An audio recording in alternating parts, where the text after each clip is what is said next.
Hey guys, we're back on Trevlyn Ghana, and I'm here with my gentleman, Seth, who's going to assist in the FAQs part 2. So let's go. Welcome back, guys. Welcome, Seth. Welcome, Trevor.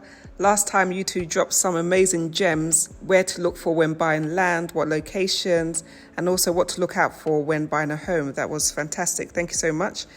Today, a lot of people have been asking about what to do when buying land and whether it is better to buy a ready-made home or to buy the land and build on. What are your takes on this? This is a fully loaded question. So Seth, do you want to break us into it? Well, so I mean, with such a question, we'll probably be looking at the pros and cons, and yes, you make your decision, right? Sure. I could just mention one or two. You come in with one or two if you have any. If you talk about building, now one of the advantages of building is, you take that burden of doing the due diligence for the land off your shoulder, because if you have to buy the land, you now have to do your due diligence, go to sites, the documentation and all that. But with the purchase, the unit is already developed. Yeah. Pay your money, do your search, just one search. Yeah. You move into your unit. So that's one of the advantages of buying. And building also, I think with building, it saves you money.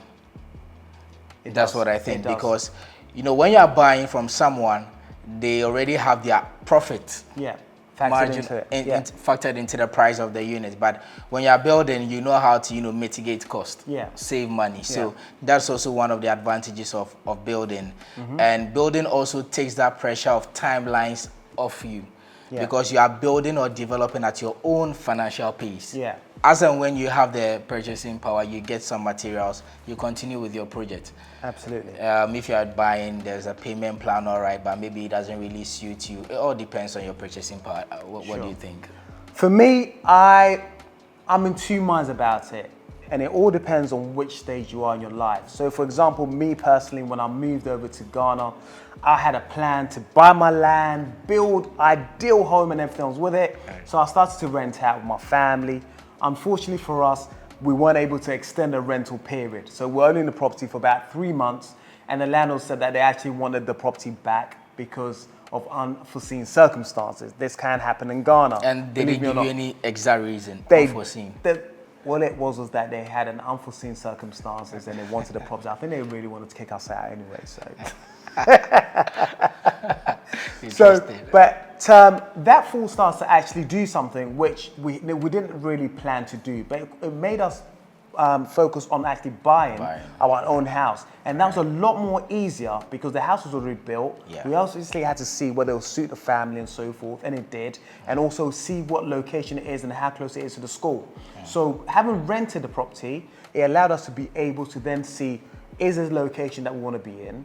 Does it coordinate and effectively assist with the kids' schools or the amenities that they do and all that kind of stuff? And because we're already in an area, it was a really easy decision for us to make. And these are some of the things that I think some people may want to consider when they're moving. Either rent a little while in the areas that you're thinking about buying, like what we said in the first episode, for you to scope out the area, see what traffic is like, see what amenities are around, see what security is like. And I think all of these factors really do help with you making a decision as to buying a house, which is already built, or buying land and then building on top. Some people prefer it because obviously you can save some money when you build your own house, but also there's a lot of headache that comes with it. I think that when you build your own house, one of the advantages also is that you're able to build like a bespoke unit. Tailor it to your own desires. With what exactly you want the unit to look like. Because I agree with that. If it's something you are buying, a lot of the times you have to compromise. You would never have it 100%. No. So you always have to compromise. You may even have to, do some structural changes in the unit. So building also allows you to customize the unit to your taste, your preference. I think that's another advantage of it. But if you are building and you are not in the country, you would have to find someone extremely good, reliable, honest, good, because A lot of the people outside do complain all the time. Absolutely. I think that's one of the main things about building and constructing. I think building your own home is key, and it's excellent if you do have the right people. And Trevlyn can assist you in those kind of processes. We do have contractors, architects, surveyors, and civil engineers and so forth. So we can obviously assist you in those kind of things. But having said that, it all depends on whether you're on ground. I think if you're going to build, definitely be on ground or have somebody who's trusted to be on ground to be able to assist you. Now, the other thing is, can you afford to rent a place for a prolonged period to then complete your build? Because sometimes it can take a bit longer than expected because of money, income, and so forth. So I would always advise that you get a QS involved and be able to give you bills of quantity or quantity of bills that allows you to know how many bricks you need to build a specific property, how much the foundation needs to be go down, and so forth. And all of these information is very, very key, allowing you to be able to budget for the build. Now, on the other hand, building is not that easy. Building in Ghana, having contractors that sometimes turn up on site and having them sometimes not coming on site. So what do you do if you have an experience in that field? So yeah, definitely use and recommendations. That'll be one way to obviously deal with it. But if you don't have the time to go through that process, then look for a developer that is good. They've developed, they've shown you what they're able to do. You could go in there, and if you go there early enough, you can actually speak to them about making adjustments, small changes, improving maybe tiling colors, improving windows, improving things like burglar proof if needed, doors that you want to put in there, kitchen types, colors, lighting, and so forth. These are just a few things I would say that would be good for you to be able to buy from a developer. But like what Seth said earlier in the previous one, they've also factored in their profit. Now, there's nothing wrong with making profit. It's just whether it's within your budget to do so. Another tip I'd like to add is, we are in a country where, because of inflation and all that, prices of materials just keep shooting up. So if you can, as a builder, or you want to build your own house, I would advise that you buy materials in bulk. Yes. You buy them in bulk and store. Yeah. Because if you are going to be, in as much as you have the chance to build at your own financial pace, it makes sense to, buy them in bulk when you can. True. Because you wouldn't want to buy a bag of cement for 50 cedis and then you come next 2 week. weeks later, it's 70 cedis, Yes. So if you can, just purchase in bulk. I think it helps. That is an excellent thing you mentioned over there. I know that when we do some developments, and we worked in some developments, you buy tiling today. If you don't have sufficient amount of tiles that you've purchased, by the time you go back and you're short and you go back, that brand is no longer available, and therefore you have to make compromises on your build. I'd always say buy enough, and that's when the QS is very, very good, because they will be able to give you specific amount of tiles that you need, plus wastage and so forth. Yeah. So in fact, if that tile no longer exists, it really doesn't affect you. Yeah. And always makes room Yes. for miscellaneous. Yes, most definitely. Your budget, but when it comes to building, make Always, room for that. always make room, especially in Ghana. I'll say make room for between 10 to 20% of the costings that you be dealing with. So that's one of the things. Yeah, we'll talk about this more subsequently. Thank you so much, gentlemen. Very valid points raised there. Thank you so much. Next question. Another loaded one, as Trevor said. Well, let me say 2 questions. So if somebody wants to go for land, to actually want to buy land, a lot of times I've seen that it's mostly leasehold. Is it possible that you can get freehold?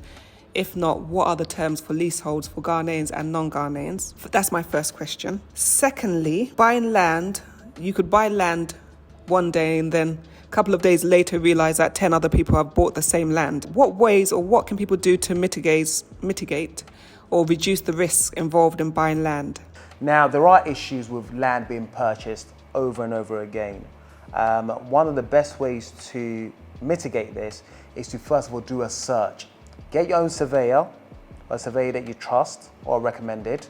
Get them to go and pick the land, which means that they have the ways of picking the GPS points on the land itself, and checking with Lands Commission whether this has already been registered.